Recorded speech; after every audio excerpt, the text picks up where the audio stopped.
દેવાના બોજામાં ડૂબેલા એક યુવકે 50 લાખ મેળવવા માટે પોતાના જ અપહરણનું નાટક રચ્યું, પરંતુ પોલીસની ચપળ તપાસમાં આખું ષડયંત્ર પર્દાફાશ થયું.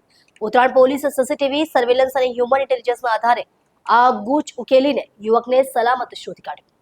ગોધરા રહેતા યુવક જિગ્નેશ તળાવિયા અચાનક ગુમ થયાની ફરિયાદ તેની પત્નીએ ઉત્તરાયણ પોલીસ સ્ટેશનમાં નોંધાવી. પત્નીને જિગ્નેશના મોબાઈલ પરથી ખંડણીના મેસેજ આવ્યા, જેમાં 50 લાખ ન મળે તો જાનથી નાખવાની ધમકી આપવામાં આવી અને સાથે જ તેનો એક નકલી વિડીયો પણ બનાવીને પરિવારને ગેરમાર્ગે દોરવાનો પ્રયાસ કરાયો. પોલીસે તાત્કાલિક સીસીટીવી ફૂટેજ, ટેલિફોન સર્વેલન્સ અને માહિતીના આધારે તપાસ શરૂ કરી હતી. તપાસમાં ચોંકાવનારી બાબત સામે આવી. જિગ્નેશ ક્યાંય અભયત ન હતો, બલકે તેણે પોતે જ આ ષડયંત્ર ઘડ્યું હતું. તે દેવું ચૂકવવા માટે પોતાનું જ અપહરણ થયાનું દેખાવ કરીને પરિવાર અને પોલીસને છેતરવા માંગતો હતો. અંતે ગોધરાની એક હોટલમાંથી જિગ્નેશ સહી સલામત મળી આવ્યો હતો. તેણે પૂછપરછમાં કબૂલ્યું કે આર્થિક તંગીના કારણે તેણે આ નાટક રચ્યું, જેથી પરિવાર પાસેથી ખંડણી ઉઘરાવી શકે. પોલીસે આપેલ આ ખોટી ફરિયાદ અને ભ્રામક માહિતી આપવા બદલ જિગ્નેશ વિરુદ્ધ BNS કલમ 212, 217, 233 હેઠળ ગુનો નોંધી ધરપકડ કરી છે. પોલીસનું કહેવું છે કે સરકારી સંસાધનોનો આ રીતે દુરુપયોગ કરવો ગંભીર ગુનો છે અને આવી કાર્યવાહી સામે કડક કાર્યવાહી કરવામાં આવશે. ઉત્તરાયણ પોલીસે આ કેસના ઉકેલ બાદ સ્પષ્ટ કર્યું કે ખોટી ફરિયાદ અને અપહરણ જેવી ગંભીર બાબતોમાં છેતરપિંડી કરનારાઓને કોઈ માફી નહીં મળે. આ ઘટના સમાજ માટે ચેતવણીરૂપ છે કે કાયદાની સાથે રમવાની કોશિશ કરનારા વહેલા કે મોડા પકડાઈ જ જશે.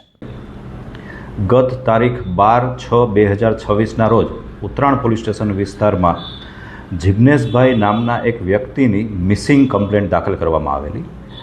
ત્યારબાદ જિગ્નેશભાઈના મોબાઈલ ફોન પરથી તેમના પત્નીને 50 લાખ રૂપિયાની ખંડણી માગતો મેસેજ આવેલો, જેમાં જે મિસિંગ પર્સન છે જિગ્નેશભાઈ, તેના બદલામાં 50 લાખ રૂપિયા બેંકમાં જમા કરાવી જવા, અન્યથા જિગ્નેશભાઈની લાશ મળશે તે પ્રકારનો ધમકી ભરેલો મેસેજ મોકલવામાં આવેલો. ઘટનાની ગંભીરતાને ધ્યાનમાં લઈ તાત્કાલિક ઉત્તરાયણ પોલીસ ડી સ્ટાફ સહિતની તમામ ટીમો કામે લાગી ગયેલ અને ટેકનિકલ ઇન્ટેલિજન્સ તેમજ હ્યુમન ઇન્ટેલિજન્સના આધારે જે મેસેજ છે એ વ્યક્તિ, મેસેજ કરનાર વ્યક્તિ ઉજ્જૈન પાસે મધ્યપ્રદેશ ખાતે હોવાનું જાણવા મળેલું અને તાત્કાલિક ટીમો બનાવી ઉજ્જૈન ખાતે રવાના કરવામાં આવેલ. આ સાથે જ હ્યુમન નેટવર્ક અને ટેકનિકલ સર્વેલન્સનો ઉપયોગ પણ કરવામાં આવેલો. ત્યારબાદ એક વધારાનો વિડીયો જિગ્નેશભાઈના મોબાઈલ પરથી રિફ્લેક્ટ થયેલો, જેમાં તેને બાંધેલી હાલતમાં હોવાનું અને તાત્કાલિક પૈસા જમા કરાવવા બાબતની ધમકી આપવામાં આવેલી. આ વિડીયોના આધારે હ્યુમન રિસોર્સિસના આધારે અને બાતમીદારોના નેટવર્કના આધારે આ વિડીયો ગોધરા ખાતે બનેલ હોવાની જાણકારી મળેલી. તાત્કાલિક ટીમ દ્વારા ગોધરાની હોટલોમાં તપાસ કરતાં જિગ્નેશભાઈ મળી આવેલા.